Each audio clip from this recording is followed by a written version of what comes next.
Ертеде бір қатал хан зерігіп, кім мені таңғалдырса, қалағанын алады деп жар салыпты.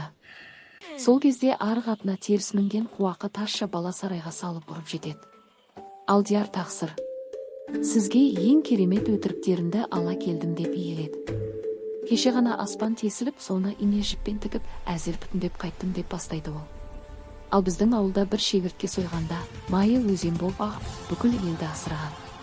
Тіпті бір түйір жүннің ішінен қалың орман көріп, құстардың әніне мас болғанмын. Хан таңғалғаннан не сенерін білмей абдырайды. Ол не тәйірі, мен Асқар тауды қапқа салып, бір елден екінші елге көшіріп жүре беремін дейді тазша. Сұм уәзірлер сыбырласып, бұл баланы қалай тоқтатамыз деп іштей жамандық ойлай бастайды. Тазша, әкеңіз әкеме бір қап алтын қарыз етті. Хан шыдамай, өтірік. Бұл анық өтірік деп айқайлап салады. Өтірік болса, бәйгі менікі деп тазша бала алтын толы қоржынды иеленіп ханды тұзаққа түсіреді. Ақылды тазша мұратына жетіп кең далада еркін шауып еліне жеңіспен оралады.